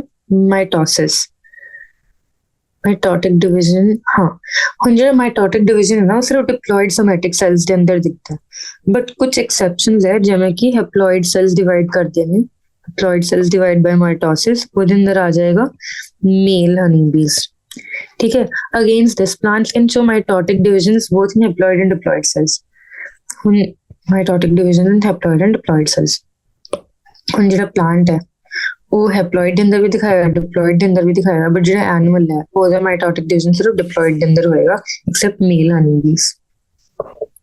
From your recollection of examples of alternation of generation in plants from chapter, you identify plant species and stages at which mitosis is seen in haploid stage। It is just an exercise, ਇਹਨੂੰ ਜਾ ਕੇ ਤੁਸੀਂ ਕਰ ਲੈਣਾ। ਹੁਣ side ਤੇ ਵੀ ਦਿੱਤਾ ਗਿਆ ਕਿ you have studied mitosis in onion root tip cell। onion root tip cell ਇੱਕ ਬਹੁਤ ਹੀ ਬੇਸਿਕ ਐਕਸਪੈਰੀਮੈਂਟ ਹੁੰਦਾ ਹੈ ਕਲਾਸ 12 11th ਦੇ ਅੰਦਰ ਹੀ, ਤੇ ਹੁਣ ਉਹਦੇ ਨਾਲ 16 ਕ੍ਰੋਮੋਸੋਮਸ ਆ ਇਨ ਈਚ ਸੈਲ। ਹੁਣ ਇਹਨਾਂ ਨੂੰ ਪੁੱਛਿਆ ਗਿਆ ਕਿ how many chromosomes are there at when the cell is in G1 phase, after S phase and after M phase। Also, what will be the DNA content of the cell at G1, after S, at G2 if the content after M phase is 2C। ਠੀਕ ਹੈ, ਹੁਣ ਇਹ ਬਹੁਤ ਹੀ basic understanding ਵਾਲਾ question ਹੈ but ਇਹਨੂੰ ਸਮਝਣ ਲਈ ਕਾਫੀ ਲੋਕ ਕਨਫਿਊਜ਼ ਆ ਜਾਂਦੇ ਨੇ ਕਿ ਕੀ ਕੀਤਾ ਜਾ ਸਕਦਾ ਹੈ ਜਾਂ ਫਿਰ ਆਨਸਰ ਕੀ ਹੁੰਦੇ ਹੈ, ਕਿਵੇਂ ਕਰਦੇ ਨੇ। ਤਾਂ ਹੁਣ ਸਭ ਤੋਂ ਪਹਿਲਾਂ ਆਪਾਂ ਟੇਬਲ ਬਣਾ ਲੈਂਦੇ ਹਾਂ ਤੇ ਉਹਦੇ ਬੇਸਿਸ ਤੇ ਇਹਦਾ ਆਨਸਰ ਦੇਖਦੇ ਕੀ ਹੋ ਸਕਦਾ ਹੈ। ਠੀਕ ਹੈ, ਹੁਣ ਆਪਾਂ ਨੇ ਉਰੇ ਲਿਖਤਾ, ਸਭ ਤੋਂ ਪਹਿਲਾਂ ਲਿਖਾਂਗੇ ਆਪਾਂ G1 phase। ठीक है, मुझे लिख लेंगे अपन G1 phase, G2 phase, पहले उससे पहले G1S, G2 phase। M phase सच नहीं बोलना चाहिए, मतलब M phase के अंदर भी 4 होर डिविजन्स ने, स्टेजेस ने ते साइटोकाइनेसिस इंक्लूड करके 5। ਤੇ ਇਸ ਕਰਕੇ ਇਹਨਾਂ ਨੇ ਜਿਵੇਂ ਉਹ ਸਪੈਸੀਫਾਈ ਕਰਦਾ ਆਫਟਰ ਐਮ ਫੇਜ਼, ਤਾਂ ਆਪਾਂ ਪੂਰੇ ਲਿਖਾਂਗੇ after M phase. We'll repeat this exercise ਜਦੋਂ ਆਪਾਂ ਐਮ ਫੇਜ਼ ਦੀ ਸਟੇਜਸ ਪੜ੍ਹ ਲਾਂਗੇ ਤੇ ਇਹਨੂੰ ਇੱਕ ਵਾਰ ਫੇਰ ਰਿਪੀਟ ਕਰਾਂਗੇ ਤਾਂ ਆਪਾਂ ਹੋਰ ਡਿਟੇਲਸ ਪੜਾਂਗੇ ਕੀ ਆਏਗਾ ਇਹਦਾ ਆਨਸਰ। ਠੀਕ ਹੈ, ਹੁਣ ਕ੍ਰੋਮੋਸੋਮਸ, ਨੰਬਰ ਆਫ ਕ੍ਰੋਮੋਸੋਮ, ਫਿਰ ਉਸ ਤੋਂ ਬਾਅਦ ਆ ਜਾਏਗਾ ਕ੍ਰੋਮੈਟਿਡ, ਕ੍ਰੋਮੈਟਿਡਸ ਕਿੰਨੇ ਨੇ? क्रोमैटिड एक क्रोमोसोम दी आम ਨੂੰ क्रोमैटिड बोलते हैं, दिस इज वन क्रोमैटिड। ठीक है, फिर उसके बाद आ जाएगा डीएनए कंटेंट कितना, ਤੇ ਐਂਡ ਤੇ ਆਪਾਂ ਪੁੱਛਾਂਗੇ bivalence. Bivalence is basically more important for M phase, ਤਾਂ ਹਜੇ ਬਾਇਵੈਲੈਂਟ ਟਰਮ ਨਹੀਂ ਇੰਟਰੋਡਿਊਸ ਕਰੂੰਗੀ ਮੈਂ, ਇੱਕ ਵਾਰ ਐਮ ਫੇਜ਼ ਕਰ ਲਈ ਉਸ ਤੋਂ ਬਾਅਦ ਬਾਇਵੈਲੈਂਸ ਦੇਖਾਂਗੇ। ਤੇ ਹੁਣ ਇਹਨੇ ਦਿੱਤੇ ਕਿ ਆਫਟਰ ਐਮ ਫੇਜ਼ 2C ਹੈ, ਕੀ ਹੈ डीएनए कंटेंट 2C है। ठीक है, तो डीएनए कंटेंट 2C है ਤੇ क्रोमोसोम नंबर कितना 16। ਹੁਣ क्रोमोसोम नंबर कितना 16 है ਤਾਂ क्रोमैटिड ऑब्वियसली तो डबल होएगा, तो ਕੀ ਹੋਏਗਾ 24, ਕਿਉਂਕਿ ਇੱਕ क्रोमोसोम ਦੇ ਅੰਦਰ 2 ਆਰਮਸ ਹੁੰਦੀਆਂ ਨੇ, ਸੌਰੀ। ठीक है, तो पूरे काइनेटोकोर्स। फिर ਉਸ ਤੋਂ ਬਾਅਦ ਆ ਜਾਏਗਾ ਹੁਣ ਐਮ ਫੇਜ਼ ਤੇ ਆ ਗਿਆ। ਹੁਣ ਉਸ ਤੋਂ ਬਾਅਦ ਸੈਲ ਜਾਏਗਾ G1 ਫੇਜ਼ ਤੇ। G1 ਫੇਜ਼ ਤੇ ਕੀ ਹੁੰਦਾ ਕਿ ਸਿਰਫ ਸੈਲ ਗਰੋਥ ਹੁੰਦੀ ਹੈ, ਪ੍ਰੋਟੀਨ ਦੀ ਮਲਟੀਪਲੀਕੇਸ਼ਨ ਹੋਏਗੀ, ਬਾਕੀ ਸਿੰਥੇਸਿਸ ਹੋਏਗਾ। ਤਾਂ डीएनए कंटेंट ਤਾਂ ਬਿਲਕੁਲ ਸਿਰਫ ਇਸ ਫੇਜ਼ ਦੇ ਅੰਦਰ ਡੁਪਲੀਕੇਸ਼ਨ ਹੁੰਦੀ ਹੈ, ਡੀਐਨਏ ਰੈਪਲੀਕੇਸ਼ਨ ਹੁੰਦੀ ਹੈ, ਤਾਂ ਜੀਵਨ ਦੇ ਅੰਦਰ ਸੇਮ ਰਹੇਗੀ। ਤਾਂ ਕ੍ਰੋਮੋਸੋਮ ਨੰਬਰ ਵੀ ਸੇਮ ਹੋਣਗੇ, ਕ੍ਰੋਮੈਟਿਡਸ ਉਸ ਤੋਂ ਡਬਲ ਹੋਣਗੇ ਤੇ ਡੀਐਨਏ ਕੰਟੈਂਟ ਵੀ ਸੇਮ ਰਹੇਗਾ। ਬਟ ਇਸ ਫੇਜ਼ ਦੇ ਅੰਦਰ ਹੁਣ ਕੀ ਹੋ ਗਿਆ ਕਿ ਡੀਐਨਏ ਮਟੀਰੀਅਲ ਡਬਲ ਹੋ ਗਿਆ ਤੇ ਡੀਐਨਏ ਮਟੀਰੀਅਲ ਕੀ ਹੋਏਗਾ 2C, ਠੀਕ ਹੈ। ਬਟ ਹੁਣ ਆਪਾਂ ਨੇ ਪੜ੍ਹਿਆ ਸੀ ਕਿ ਜਿਹੜਾ ਐਸ ਫੇਜ਼ ਹੈ ਉਹਦੇ ਅੰਦਰ ਨੰਬਰ ਆਫ ਕ੍ਰੋਮੋਸੋਮ ਸੇਮ ਰਹਿੰਦੇ ਨੇ, ਕਿਉਂਕਿ ਇੰਟਰਫੇਸ ਦੇ ਅੰਦਰ ਆਪਾਂ ਬੋਲਿਆ ਸੀ ਕਿ ਕ੍ਰੋਮੋਸੋਮ ਹਜੇ ਕੰਡੈਂਸ ਨਹੀਂ ਹੁੰਦਾ, ਤਾਂ ਕਰਕੇ ਜੈਨੇਟਿਕ ਮਟੀਰੀਅਲ ਹਜੇ ਕੰਡੈਂਸ ਨਹੀਂ ਹੁੰਦਾ, ਤਾਂ ਕ੍ਰੋਮੋਸੋਮ ਦੀ ਸ਼ੇਪ ਦੇ ਅੰਦਰ ਫਾਰਮ ਦੇ ਅੰਦਰ ਪ੍ਰੈਜ਼ੈਂਟ ਨਹੀਂ ਹੁੰਦੇ। ਤਾਂ ਫਿਰ ਕ੍ਰੋਮੋਸੋਮਸ ਸੇਮ ਰਹਿਣਗੇ 16 ਤੇ ਕ੍ਰੋਮੈਟਿਡਸ ਵੀ ਸੇਮ ਰਹਿਣਗੇ 24। ਸਿਮਿਲਰਲੀ G2 ਫੇਜ਼ ਦੇ ਅੰਦਰ ਐਸ ਸੱਚ ਕੋਈ ਡੀਐਨਏ ਰੈਪਲੀਕੇਸ਼ਨ ਨਹੀਂ ਹੋ ਰਹੀ ਹੈ, ਤੇ ਇਹਨੂੰ ਵੀ ਆਪਾਂ 16, 24 ਤੇ 4C ਬੋਲਾਂਗੇ। ਤੇ ਇਸ ਤੋਂ ਬਾਅਦ M ਫੇਜ਼ ਆ ਜਾਏਗਾ ਜਿਹਦੇ ਅੰਦਰ जेनेटिक मटेरियल डिवाइड करके हाफ हो जाएगा, तो वापस 4C 2C आ जाएगा, ठीक है। ਹੁਣ ਉੱਪਰ ਜਾ ਕੇ ਇੱਕ ਵਾਰ ਥੋੜਾ ਡਿਟੇਲ ਚ ਆਪਾਂ ਪੂਰਾ ਦੇਖਦੇ ਹਾਂ ਕਿ ਇਹਨਾਂ ਦੇ ਸਟੇजेस ਕੀ ਸੀਗੀਆਂ, ਤੇ ਕੁਝ ਚੈੱਕ ਪੁਆਇੰਟਸ ਵੀ ਹੁੰਦੇ ਨੇ ਜਿਹੜੇ ਇੱਕ ਗਾਈਡ ਕਰਦੇ ਨੇ, ਕੰਟਰੋਲ ਰੱਖਦੇ ਨੇ ਸੈਲ ਡਿਵੀਜ਼ਨ ਦਾ। ਸਪੋਜ਼ ਕੋਈ ਫਾਲਟੀ रेप्लिकेशन हो गई या फिर कोई फॉल्ट आ गया या फिर डीएनए रेप्लिकेशन के अंदर कुछ प्रॉब्लम आ गई, कोई एरर हो गया, तो उन्हें किवें ठीक होएगा। उस तो पहला एक चीज हो रहा है कि जो नंबर ऑफ क्रोमोसोम्स है ना, how many chromosomes should be present at mitotic anaphase of diploid cell, ये सब दे बारे भी ਆਪਾਂ ਪੜ੍ਹਾ। ਤੇ ਐਵੇਂ ਕੁਐਸਚਨਸ ਆਉਂਦੇ ਨੇ ਕਾਫੀ ਵਾਰ ਕਿ ਜਿਹੜਾ ਮਦਰ ਦੇ ਸੈੱਲ ਦੇ ਅੰਦਰ ਡੀਐਨਏ ਕੰਟੈਂਟ ਇੰਨਾ ਹੈ, ਕ੍ਰੋਮੋਸੋਮ ਨੰਬਰ ਇੰਨਾ ਹੈ, ਤਾਂ ਆਪਾਂ ਨੂੰ ਅਲੱਗ-ਅਲੱਗ ਸਟੇजेस ਤੇ ਕੀ ਰਹੇਗਾ। ਫਿਰ ਉਸ ਤੋਂ ਬਾਅਦ ਆ ਜਾਏਗਾ ਕਿ ਹੁਣ ਐਮਫੀ ਐਸਟਰਲ ਡਿਵੀਜ਼ਨ ਤੇ ਐਨ ਐਸਟਰਲ ਡਿਵੀਜ਼ਨ ਕੀ ਹੁੰਦੀ ਹੈ, ਇਹਦੇ ਬਾਰੇ ਆਪਾਂ ਥੋੜਾ ਦੇਖਦੇ ਹਾਂ। ਜਿਹੜਾ ਐਨੀਮਲ ਸੈੱਲ ਹੈ ਨਾ, ਐਨੀਮਲ ਸੈੱਲ ਦੇ ਅੰਦਰ ਜਿਹੜਾ ਸੈਂਟਰੋਇਲਸ ਹੈ ਉਹ ਐਮ ਫੇਜ਼ ਨੂੰ ਗਾਈਡ ਕਰਦੇ ਨੇ। ਜਿਵੇਂ ਸੈੱਲ ਹੈ ਤੇ ਉਹਦੇ ਸੈਂਟਰੋਇਲ ਰਹਿਣਗੇ, ਜਿਵੇਂ ਕਿ ਉਹ ਦੋ ਹੁੰਦੇ ਨੇ ਪਰਪੈਂਡੀਕੂਲਰ ਟੂ ਈਚ ਅਦਰ, ਦੋਨੋਂ ਪੋਲਸ ਤੇ ਦੋ ਦੋ ਐਵੇਂ ਰਹਿੰਦੇ ਨੇ, मतलब एक एक जाएगा। एक मिनट, थोड़ा नॉर्मल एनिमल सेल है, ठीक है। एनिमल सेल ਦੇ ਅੰਦਰ ਨਾਰਮਲੀ ਕੀ ਪ੍ਰੈਜ਼ੈਂਟ ਹੁੰਦਾ ਕਿ ਐਵੇਂ ਸੈਂਟਰਲ ਤੇ ਨਿਊਕਲੀਅਸ ਹੈ, ਫਿਰ ਨਿਊਕਲੀਅਸ ਦੀ ਇੱਕ ਸਾਈਡ ਤੇ ਐਵੇਂ ਦੋ ਸੈਂਟਰੋਇਲਸ ਹੁੰਦੇ ਨੇ ਜਿਹੜੇ ਦੋਨੋਂ perpendicular to each other arrange ਹੁੰਦੇ ਨੇ। ਫਿਰ ਜਦੋਂ ਸੈਲ ਡਿਵੀਜ਼ਨ ਹੁੰਦੀ ਹੈ ਨਾ, ਇਹ ਦੋਨੋਂ ਸੈਪਰੇਟ ਹੋ ਕੇ ਇੱਕ ਸੈਂਟਰੋਇਲ ਇੱਕ ਪੋਲ ਤੇ ਜਾਏਗਾ ਤੇ ਦੂਜਾ ਸੈਂਟਰੋਇਲ ਦੂਜੇ ਪੋਲ ਤੇ ਜਾਏਗਾ, ਤੇ ਉਹ ਦਿਲ ਸਟਾਰਟ ਮੇਕਿੰਗ ਸਪਿੰਡਲ ਫਾਈਬਰਸ।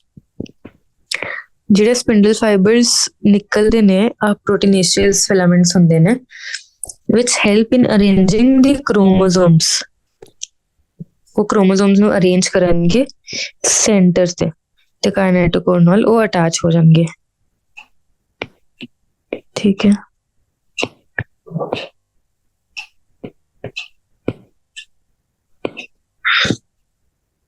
ਠੀਕ ਹੈ, ਹੁਣ ਇਸ ਤੋਂ ਬਾਅਦ ਕੀ ਆਏਗਾ ਕਿ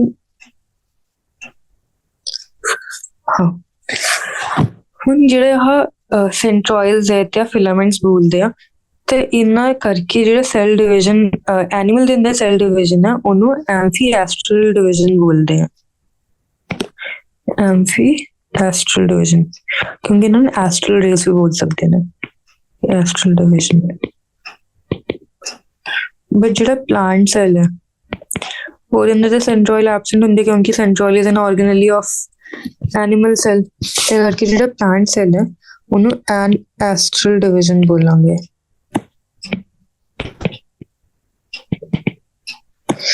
ਠੀਕ ਹੈ। ਹੁਣ ਐਨ ਐਸਟਰਲ ਦਾ ਮਤਲਬ ਹੈ ਕਿ ਕੋਈ ਸਪਿੰਡਲਸ ਫਾਰਮੇਸ਼ਨ ਨਹੀਂ ਹੁੰਦੀ ਹੈ, aster rays are not observe. ਤਾਂ ਫਿਰ ਪਲਾਂਟ ਦੇ ਅੰਦਰ ਸੈਲ ਡਿਵੀਜ਼ਨ ਕਿਵੇਂ ਹੁੰਦੀ ਹੈ?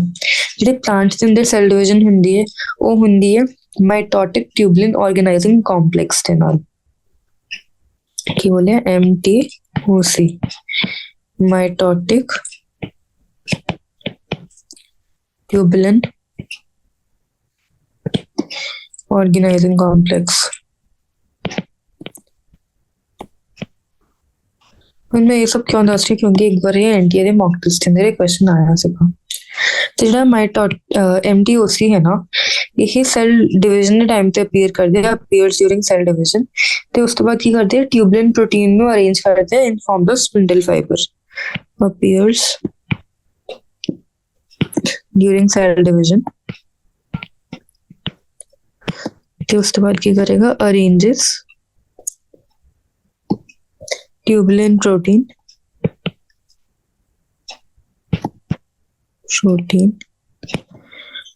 in form of spindle fibers.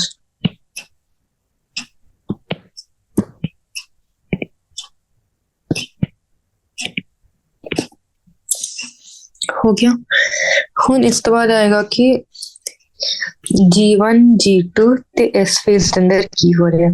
ਇਹ ਤਾਂ ਆਪਾਂ ਦੇਖਿਆ ਕਿ ਜਿਹੜਾ DNA ਰੈਪਲੀਕੇਸ਼ਨ ਹੈ ਉਹ ਸਿਰਫ ਤੇ ਸਿਰਫ ਕਦੋਂ ਹੁੰਦੀ ਹੈ, S ਫੇਜ਼ ਦੇ ਅੰਦਰ ਹੁੰਦੀ ਹੈ। ਹੁਣ ਇਹਦੇ ਅੰਦਰ ਵੀ ਥੋੜਾ ਜਿਹਾ ਹੁਣ ਹੋਰ ਡਿਟੇਲ ਚ ਅਗਰ ਦੇਖਿਆ ਜਾਏ ਤਾਂ ਕੀ ਰਹਿੰਦਾ ਕਿ ਜਿਹੜਾ DNA ਸਿੰਥੇਸਿਸ ਜਾਂ ਫਿਰ ਨਿਊਕਲੀਅਰ DNA ਸਿੰਥੇਸਿਸ ਅਗਰ ਪੁੱਛਿਆ ਜਾਵੇ ਤਾਂ ਉਹ ਹੁੰਦੀ ਹੈ S ਫੇਜ਼ ਦੇ ਅੰਦਰ, ਜਿਵੇਂ ਕਿ ਉਹਨੇ ਲਿਖਿਆ ਗਿਆ ਕਿ DNA ਸਿੰਥੇਸਿਸ ਉਹ ਸਿਰਫ ਹੁੰਦੀ ਹੈ S ਫੇਜ਼ ਦੇ ਅੰਦਰ ਜਾਂ ਫਿਰ ਰੈਪਲੀਕੇਸ਼ਨ ਜਿਹਨੂੰ ਬੋਲਾਂਗੇ। ਬਟ ਜਦੋਂ ਪੁੱਛਿਆ ਜਾਏ ਕਿ ਸਾਈਟੋਪਲਾਜ਼ਮਿਕ DNA ਸਿੰਥੇਸਿਸ ਕਦੋਂ ਹੁੰਦੀ ਹੈ ਤੇ ਉਹ G1 ਤੇ G2 ਫੇਜ਼ ਦੇ ਅੰਦਰ ਹੁੰਦੀ ਹੈ। ਇਹ ਆਨਸਰ ਸਿਰਫ ਉਦੋਂ ਕੰਡੇ ਸਪੈਸੀਫਿਕਲੀ ਪੁੱਛਿਆ ਜਾਏ ਤਾਂ ਹੁਣ ਕੁਐਸਚਨ ਕੀ ਬਣੇਗਾ, DNA रेप्लिकेशन या फिर न्यूक्लियर डीएनए रेप्लिकेशन।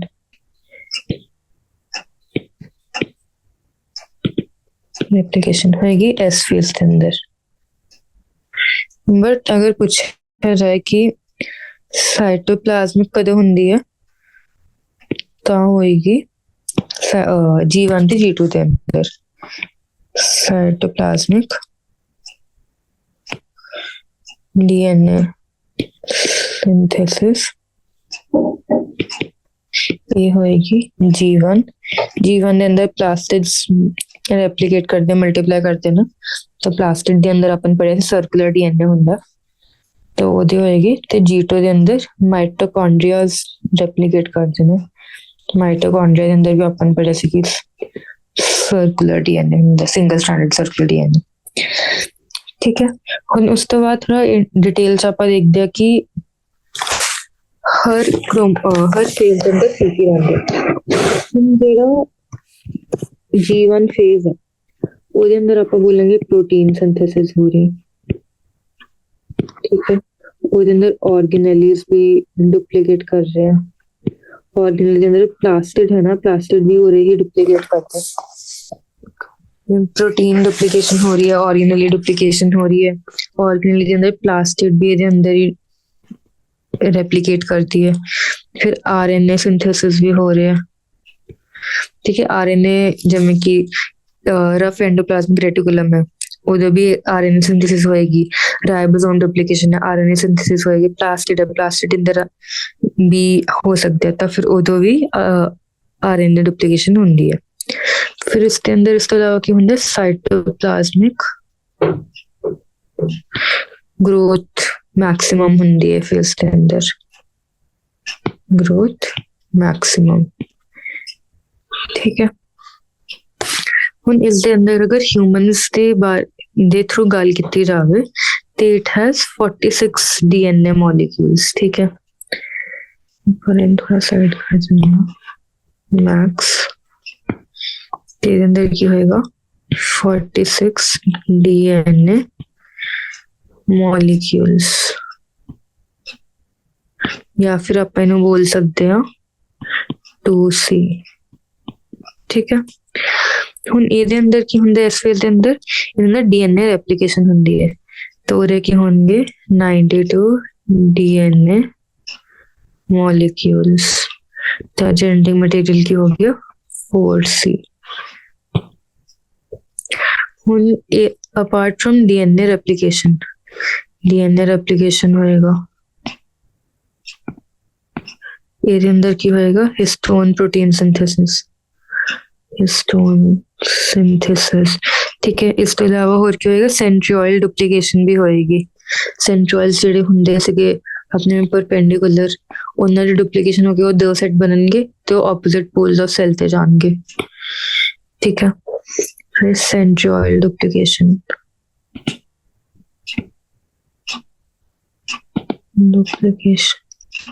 फिर उसके बाद आ जाएगा ट्यूबुलिन प्रोटीन सिंथेसिस भी होएगा। ट्यूबुलिन सिंथेसिस ਠੀਕ ਹੈ। ਹੁਣ ਐਂਡ ਤੇ ਲਾਸਟ ਆਉਂਦਾ G2 ਫੇਸ। G2 ਦੇ ਅੰਦਰ ਕੀ ਹੁੰਦਾ, ਇਹਦੇ ਅੰਦਰ ਵੀ ਟਿਊਬੁਲਿਨ ਸਿੰਥੇਸਿਸ ਤਾਂ ਹੁੰਦਾ ਹੀ ਆ। ਠੀਕ ਹੈ, ਟਿਊਬੁਲਿਨ ਸਿੰਥੇਸਿਸ ਹੋ ਗਿਆ। ਫਿਰ ਉਸ ਤੋਂ ਬਾਅਦ ਆਏਗਾ ਗੋਲਜੀ ਮਾਈਟੋਕੌਂਡਰੀਆ ਸਿੰਥੇਸਿਸ ਵੀ ਇਸੇ ਫੇਸ ਦੇ ਅੰਦਰ ਹੁੰਦੇ ਤੇ ਸੈਲ ਗਰੋਥ ਕੰਟੀਨਿਊ ਹੋ ਜਾਂਦੀ ਹੈ। ਗੋਲਜੀ ਮਾਈਟੋਕੌਂਡਰੀਆ ਤੇ ਉਸ ਤੋਂ ਬਾਅਦ ਕੀ ਬੋਲਿਆ, ਮਾਈਟੋਕੌਂਡਰੀਆ ਸਿੰਥੇਸਿਸ। ਫਿਰ ਉਸ ਤੋਂ ਇਲਾਵਾ ਹੋਰ ਕੀ ਹੁੰਦਾ, ਸੈਲ ਗਰੋਥ ਕੰਟੀਨਿਊਸ।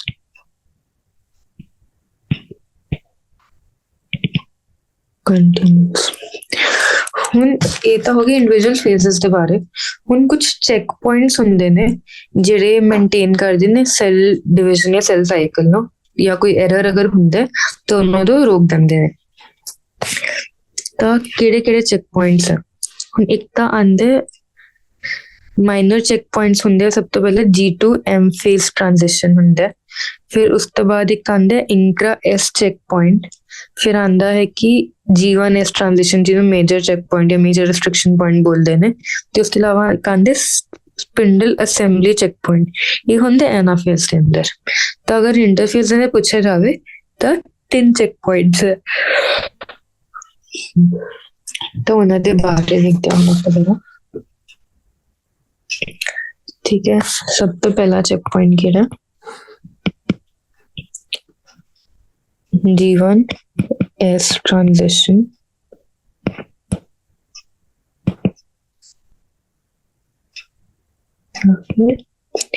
ये रेस्ट्रिक्शन पॉइंट है,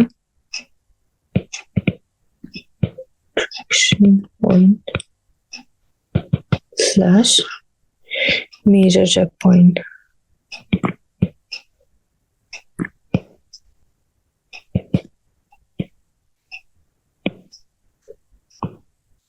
ਇਹਦੇ ਅੰਦਰ ਕੀ ਰਹਿੰਦਾ, ਇਹਦੇ ਅੰਦਰ ਕੀ ਹੁੰਦਾ ਕਿ ਜਿਹੜਾ G1 ਸਾਈਕਲਿਨ डिपेंडेंट काइनेज प्रोटीन है वो रेगुलेट करते हैं। G1 cyclin dependent kinase protein.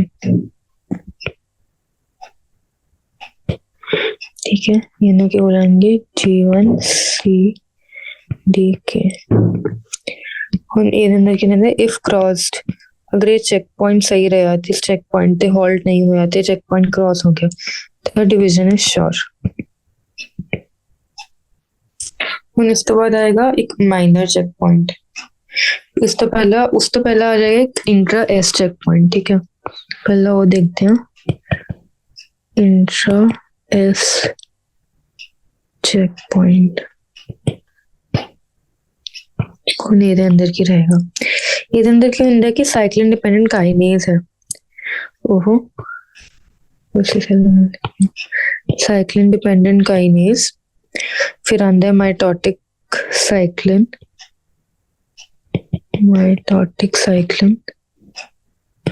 उस तो बाद आएगा MPF which is mitosis maturation promoting factor, mitosis और मैचुरेशन प्रमोटिंग फैक्टर की है MMF, माइटोसिस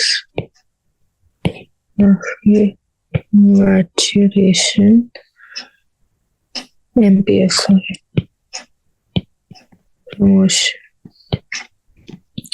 प्रमोटिंग फैक्टर। ठीक है, इसके अलावा एक थर्ड आ जाएगा फिर which is minor checkpoint G2M transition, G2M transition।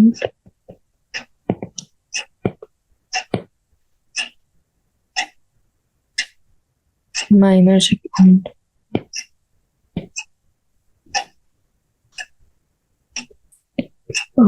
ਹੁਣ ਥੋੜਾ ਇੰਟਰਚੇਂਜ ਇਹਦੇ ਅੰਦਰ ਕੀ ਹੁੰਦਾ ਕਿ ਐਕਚੁਅਲੀ ਥੋੜਾ ਇੰਟਰਚੇਂਜ ਹੋ ਗਿਆ।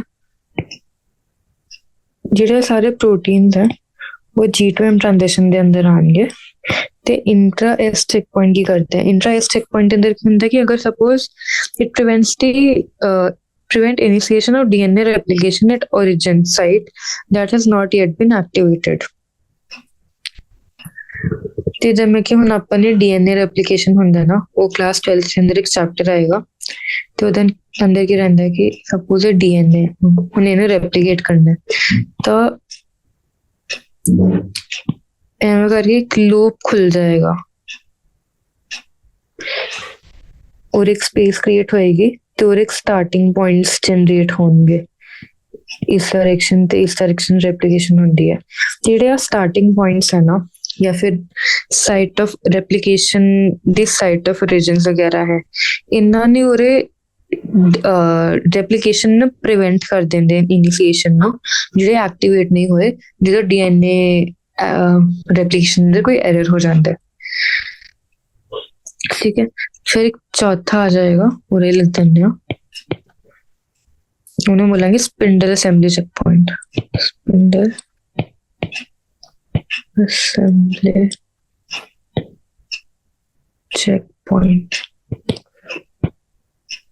ਇਹਦੇ ਨਾਲ ਕੀ ਹੁੰਦਾ ਕਿ ਐਮ ਫੇਜ਼ ਦੇ ਅੰਦਰ ਐਨਾਫੇਜ਼ ਦੇ ਅੰਦਰ ਹੁੰਦਾ ਕਿ cell until prevents anaphase entry of the cell until all chromosomes are properly attached with spindle fiber ਇਹਦੇ ਅੰਦਰ ਇਹਨੂੰ ਬਲੌਕ ਕੀ ਕਰਦਾ ਹੈ ਇਹ ਐਨਾਫੇਜ਼ ਪੇਅਰਿੰਗ ਕੰਪਲੈਕਸ ਨੂੰ ਬਲੌਕ ਕਰ ਦਿੰਦਾ ਕੀ ਹੁੰਦਾ ਕਿ ਜਦੋਂ ਹੁਣੇ ਮੈਂ ਦੱਸਿਆ ਸੀਗਾ ਕਿ ਜਿਵੇਂ ਸੈਂਟਰੀਓਲਸ ਹੈ ਉਹ ਕੀ ਕਰਦੇ ਨੇ ਕਿ ਸਪਿੰਡਲ ਫਾਈਬਰ ਫਾਰਮੇਸ਼ਨ ਕਰਨਗੇ ਜਿਹੜਾ ਟਿਊਬਲਿਨ ਪ੍ਰੋਟੀਨ ਨਾਲ ਬਣਿਆ ਹੁੰਦਾ ਕਿ ਜਿਹੜਾ ਐਮ ਫੇਜ਼ ਦਾ ਨਾ ਪ੍ਰੋਫੇਜ਼ ਹੁੰਦਾ ਤੇ ਮੈਟਾਫੇਜ਼ ਹੁੰਦਾ ਪ੍ਰੋਫੇਜ਼ ਦੇ ਅੰਦਰ ਤਾਂ ਹਜੇ ਸਪਿੰਡਲ ਫਾਈਬਰਸ ਫਾਰਮੇਸ਼ਨ ਵਗੈਰਾ ਸ਼ੁਰੂ ਹੁੰਦੀ ਹੈ ਤੇ ਜਿਹੜਾ ਮੈਟਾਫੇਜ਼ ਹੈ ਉਹਨਾਂ ਪ੍ਰੋਪਰ ਸਪਿੰਡਲ ਅਸੈਂਬਲੀ ਬਣ ਜਾਂਦੀ ਹੈ ਤੇ ਜਿਹੜੇ ਵੀ ਕ੍ਰੋਮੋਸੋਮਸ ਹੁੰਦੇ ਆ ਉਹਨਾਂ ਦੇ ਕਾਈਨੈਟੋਕੋਰਸ ਨਾਲ ਕ੍ਰੋਮੈਟਿਡਸ ਨਾਲ ਸਾਰੇ ਸਪਿੰਡਲ ਫਾਈਬਰਸ ਅਟੈਚ ਕਰ ਜਾਂਦੇ ਨੇ ਸਪੋਜ਼ ਹੁਣ ਸਾਰੇ ਅਟੈਚ ਕਰੀਏ ਬਟ ਇੱਕ ਹਜੇ ਵੀ ਐਵੇਂ ਖਾਲੀ ਪਿਆ ਖਾਲੀ ਮਤਲਬ ਅਟੈਚਮੈਂਟ ਹੋਈ ਨਹੀਂ ਹੈ proper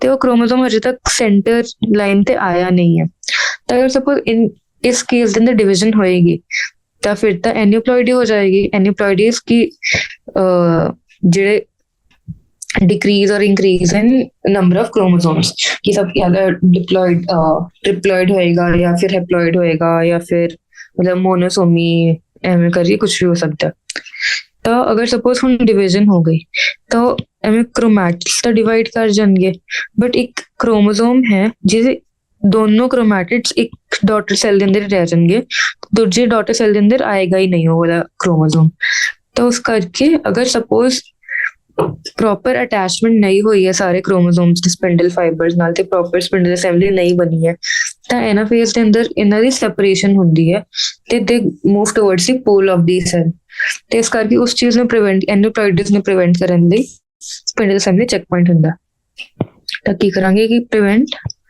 ਐਨਾਫੇਜ਼ entry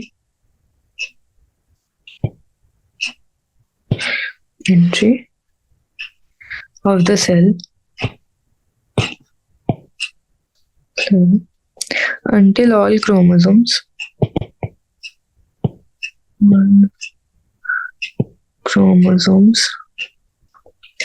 are properly attached with spindle fibers.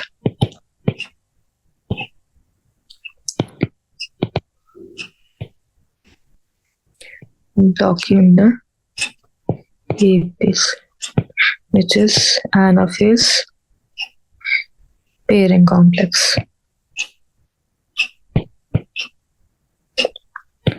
ਹੁਣ ਨਾ 2-3 ਕੁਐਸਚਨਸ ਹੈ ਜਿਹੜੇ ਆਪਾਂ ਜਲਦੀ ਨਾਲ ਡਿਸਕਸ ਕਰਕੇ ਫਿਰ ਅੱਜ ਵਾਲਾ ਸੈਸ਼ਨ ਖਤਮ ਕਰਦੇ ਹਾਂ ਤੇ ਉਸ ਤੋਂ ਪਹਿਲਾਂ ਇੱਕ ਹੋਰ ਚੀਜ਼ ਜਿਵੇਂ ਕਿ ਹੋਰ ਪੁੱਛਿਆ ਗਿਆ ਸੀਗਾ ਕਿ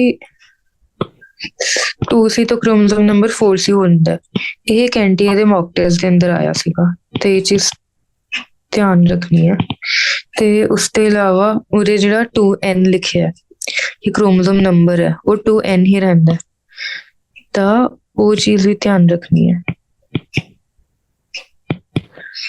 ਠੀਕ ਹੈ ਹੁਣ ਇੱਕ ਕੁਐਸਚਨ ਆਇਆ ਸੀ AIPMT 2014 ਦੇ ਅੰਦਰ ਜਿਸ ਪੁੱਛਿਆ ਗਿਆ ਸੀ ਕਿ during which phase of cell cycle amount of DNA in a cell remains at 4C level even if the initial amount is denoted as 2C ਕਿ ਮਤਲਬ ਕਿ ਹੁਣ ਇਹ ਸੈਲ ਇਹਦੇ ਕੁਐਸਚਨ ਦਾ ਮਤਲਬ ਕੀ ਬਣਿਆ ਕਿ ਕੋਈ ਸੈਲ ਸਾਈਕਲ ਹੈ ਉਹਦੇ ਕਿਹੜਾ ਫੇਜ਼ ਇਹ ਹੈ ਕਿ ਸਪੋਜ਼ ਅਗਰ ਸੈਲ ਸਾਈਕਲ ਦੇ ਸਟਾਰਟ ਦੇ ਅੰਦਰ ਆਪਾਂ ਅਮਾਉਂਟ ਆਫ ਡੀਐਨਏ ਨੂੰ 2C ਬੋਲ ਰਹੇ ਆ, ਤੇ ਕਿਹੜੇ ਫੇਜ਼ ਦੇ ਅੰਦਰ ਜਿਹੜੀ ਅਮਾਉਂਟ ਆਫ ਡੀਐਨਏ ਹੈ ਉਹ 4C ਹੋਏਗੀ, ਚਾਹੇ ਸੈਲ ਐਂਡ ਤੇ ਸੈਲ ਡਿਵੀਜ਼ਨ ਤੋਂ ਬਾਅਦ 2C ਹੋ ਜਾਏ। ਤੇ ਬਹੁਤ ਹੀ ਬੇਸਿਕ ਕੁਐਸਚਨ ਜਿਹਨੂੰ ਐਵੇਂ ਥੋੜਾ ਟਵਿਸਟਡ ਲੈਂਗੁਏਜ ਦੇ ਅੰਦਰ ਲਿਖਿਆ ਗਿਆ, ਇਹਨੂੰ ਬਸ ਸਿੰਪਲੀ ਇਹ ਪੁੱਛੇ ਕਿਹੜੇ ਫੇਜ਼ਸ ਆਫ ਸੈਲ ਸਾਈਕਲ ਦੇ ਅੰਦਰ ਜਿਹੜੀ ਜੈਨੇਟਿਕ ਮਟੀਰੀਅਲ ਹੈ ਜਾਂ ਫਿਰ ਅਮਾਉਂਟ ਆਫ ਡੀਐਨਏ ਹੈ 4C ਹੋਏਗੀ। ਤਾਂ 4C ਕਿਹੜੇ ਫੇਜ਼ਸ ਦੇ ਅੰਦਰ ਹੋਏਗੀ, ਜਿਹੜਾ G1 ਹੈ ਉਹਦੇ ਅੰਦਰ ਡੀਐਨਏ ਰੈਪਲੀਕੇਸ਼ਨ ਹਜੇ ਨਹੀਂ ਹੋਈ ਹੈ, ਉਹਦੇ ਅੰਦਰ ਨਹੀਂ ਹੋਏਗੀ। ਐਸ ਫੇਜ਼ ਉਹਦੇ ਅੰਦਰ 4C ਹੋਏਗਾ। ਐਸ ਫੇਜ਼ ਤੋਂ ਬਾਅਦ G2 ਫੇਜ਼ ਆਉਂਦਾ, ਉਹਦੇ ਅੰਦਰ ਵੀ 4C ਹੋਏਗਾ ਕਿਉਂਕਿ ਹਜੇ ਡਿਵੀਜ਼ਨ ਨਹੀਂ ਹੋਈ ਹੈ। ਤੇ ਐਮ ਫੇਜ਼ ਉਹਦੇ ਅੰਦਰ ਵੀ 4C ਹੋਏਗਾ, ਬਟ ਅਗਰ ਆਫਟਰ ਐਮ ਫੇਜ਼ ਪੁੱਛਿਆ ਜਾਵੇ ਤਾਂ 2C ਹੋਏਗਾ। ਤਾਂ G1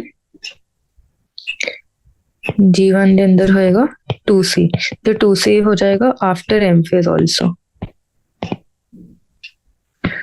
ठीक है। तो एक और क्वेश्चन है कि when cell has started DNA replication which checkpoint should be predominantly activated. कि हुन डीएनए रेप्लिकेशन स्टार्ट हो गई है, हुन अपन चेक पॉइंट्स पढ़े, एक तो G1S ट्रांजिशन है, फिर एक इंट्रा S चेक पॉइंट है, तो उसके बाद G2M ट्रांजिशन है। हुन इंट्रा S चेक पॉइंट दे बारे अपन पढ़िया सीगा कि prevent initiation of DNA replication, पूरे लिख दने ਆਪਾਂ prevent initiation of DNA replication at origin site that has not been yet activated. Origin site that has not yet activated. ठीक है। बट ਹੁਣ क्वेश्चंस बोलिया गया कि डीएनए रेप्लिकेशन स्टार्ट हो चुकी है, तो उस तो बाद ਹੁਣ ਕਿਹੜਾ ਮੇਨ ਚੈੱਕ ਪੁਆਇੰਟ ਰਹੇਗਾ। तो मतलब अगर डीएनए रेप्लिकेशन स्टार्ट हो गई है तो एस फेज के अंदर सेल एंटर कर चुके हैं, मतलब G1 S check point cross हो चुके हैं। उस पर अगर डीएनए रेप्लिकेशन स्टार्ट हो गई है तो मतलब इंटर एस चेक पॉइंट भी क्रॉस हो चुके हैं। उसके बाद केड़ा चेक पॉइंट है मतलब G2M। ਤੇ ਐਵੇਂ ਕਰਕੇ ਕੁਝ ਕੁਐਸਚਨਸ ਬਣਦੇ ਨੇ ਇਹਨਾਂ ਦੇ ਉੱਤੇ ਜਿਹੜਾ ਧਿਆਨ ਦੇਣ ਵਾਲੇ। ਹੁਣ ਅਗਰ ਹੋਰ ਕੁਝ ਪੁੱਛਿਆ ਜਾਵੇ ਤਾਂ ਇਹ ਵੀ ਪੁੱਛਿਆ ਜਾਂਦਾ ਹੈ ਕਿ डीएनए रेप्लिकेशन कदों हो रही है।